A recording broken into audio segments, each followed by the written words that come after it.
welcome to your new job. So, I will be recording these tapes to help you get through the night. I know this seems like the usual boring security guard job, but it is not. Well, first, the basics. As you've probably already seen, you have a tablet with all the cameras from the warehouse and the vents. There are also other buttons which are play sound and close vents, but I will talk about them in a second. On your left there is a hallway and another little tablet which you can use to light the hallway and see if there's something there. There's also an electric shock button which I will also talk about in just a second.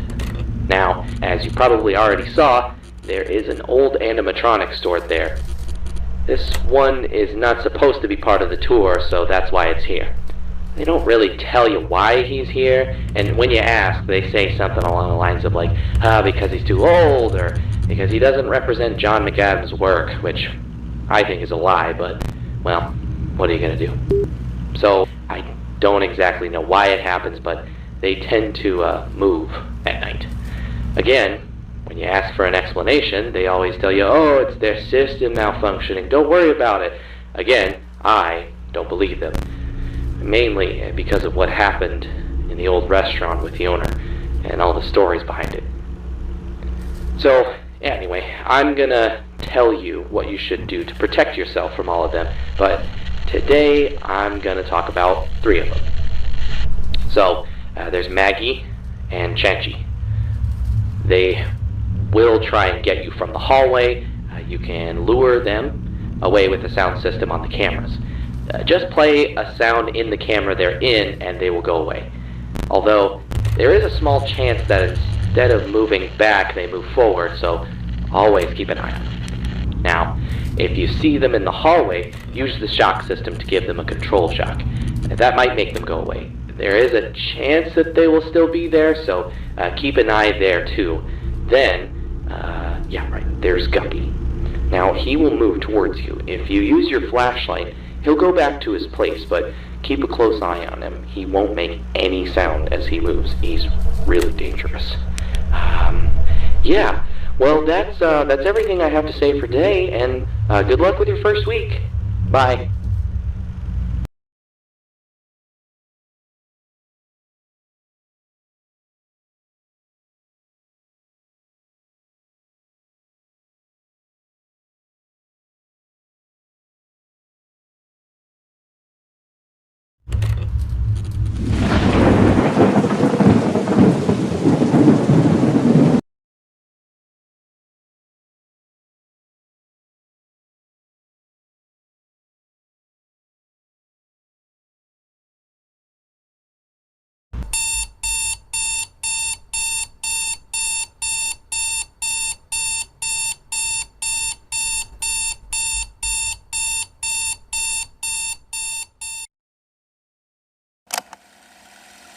Tape number 1, May 25th, 1975.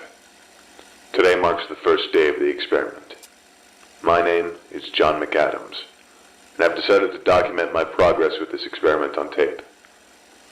I'm doing this project on my own, without the help of any third-party company or the government, as they would consider the practices that I intend to use on this experiment horrific, inhumane, or immoral. I don't believe that's the case. I believe that in science, there's no such thing as an immoral action. That's why I decided to start this company and, by extension, open this restaurant, utilizing robot animatronics, so I can both fund and successfully conceal the experiment until it's completely finished. I am a man of science, and I believe that if a risk must be taken to further the pursuit of knowledge, then we must do it, even if that means sacrificing another. Some may consider me a murderer of sorts, but they simply cannot possibly fathom the magnitude of what could be achieved. So to be clear, I do not take some sick joy from conducting these acts, these experiments. I'm not a bad person. I will do anything to make this experiment work, and when it eventually does, those lives will count for more than they could have possibly achieved in life. My goal is the transfer of a human life into an artificial body, preserving memories, feelings, senses, to expand existence beyond the insignificant span of a human life. However, for a human life, a soul, if you will, to be transferred, the original body must be destroyed. One would consider animal testing to prove my theory, however. The human mind is infinitely more complex than that of the common rabbit, pig, or other test subject. A human test subject is absolutely required. However, without outside funding or public approval, the dream of immortality is merely that. A dream, lest I can provide a human test subject. I can't just use some lowlife, some man with nothing to lose, no. The adult brain is too developed. Any attempt to transfer would result in immediate brain death. No, the only plausible solution is to transfer a human child, no more than 3 or 4 years old. In that way, when transferred to his new body, he will adapt to it almost instantly. The brain, still developing motor skills and memories, should link seamlessly with the new hardware, and believe the automaton is its own body. I can't just use some urchin off the streets, though. No, and adopting an infant orphan is implausible as well. I can't have a paper trail leading back to me if the authorities find out. Not like they'd understand.